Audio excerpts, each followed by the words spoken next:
Vamos então calcular o volume do sólido formado pela rotação da região entre raiz de x, x menos 2, e o eixo x em torno do eixo x. Começando pelo esboço dessas curvas, temos aqui a função y igual a raiz de x, ou a curva y igual a raiz de x, e temos a reta x menos 2, uma reta com coeficiente angular 1 e que passa pelo ponto 0, menos 2. Portanto, está aqui a nossa reta e o eixo x. Nós já podemos identificar a nossa região, marcada aqui em vermelho, e podemos também identificar alguns pontos, como por exemplo, o ponto onde a reta cruza o eixo x. Onde a reta cruza o eixo x é um ponto onde y é igual a 0. Dado que a nossa reta possui a equação x menos 2, nós temos que 0 é igual a x menos 2, x é igual a 2. Portanto, a abscissa desse ponto aqui ela é igual a 2. Da mesma forma, vamos encontrar as coordenadas do ponto de encontro entre a reta e a raiz. Queremos saber onde raiz de x é igual a x menos 2. Elevando os dois lados ao quadrado, nós ficamos com x, que é igual a x ao quadrado menos 4x mais 4, no caso, cortando raiz com quadrado, e elevando x menos 2 ao quadrado, que é igual a x ao quadrado menos 4x mais 4. Temos aqui uma equação de segundo grau para ser resolvida, x ao quadrado menos 5x mais 4, que é igual a 0. Por soma e produto, encontramos x menos 1,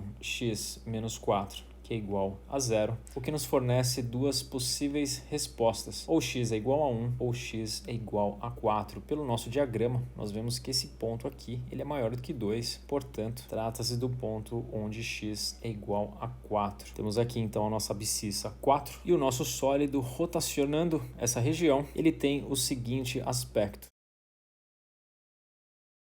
Aqui então o nosso sólido e nós podemos partir agora para o esboço dos nossos discos. Perceba que em x igual a 2 existe uma transição. Até esse ponto o disco não é vazado, disco aqui representado em laranja, porém a partir de x igual a 2 e até x igual a 4 nós temos um disco vazado. Essa não é a única maneira de resolver esse exercício. Nós vamos fazer dessa forma para que o raciocínio fique um pouco mais intuitivo. Nós dividiremos esse problema em duas integrais, em dois volumes. De x igual a 0 a x igual a 2, onde nós temos um disco inteiriço, cujo raio é a distância do eixo x até essa curva, portanto, um raio que é igual a raiz de x, e de x igual a 2 a x igual a 4, onde nós temos um disco vazado, cujo raio interno é igual à distância do eixo x até a reta, portanto, x menos 2, e cujo raio agora externo é a distância do eixo x até a nossa curva y igual a raiz de x. Sendo assim, essa área, que é igual a π vezes r quadrado, fica igual a π vezes x. E aqui nós temos uma área um pouquinho mais complicada, formada pela diferença das duas áreas. π vezes raio externo ao quadrado menos π vezes raio interno ao quadrado. Perceba que isso não é o mesmo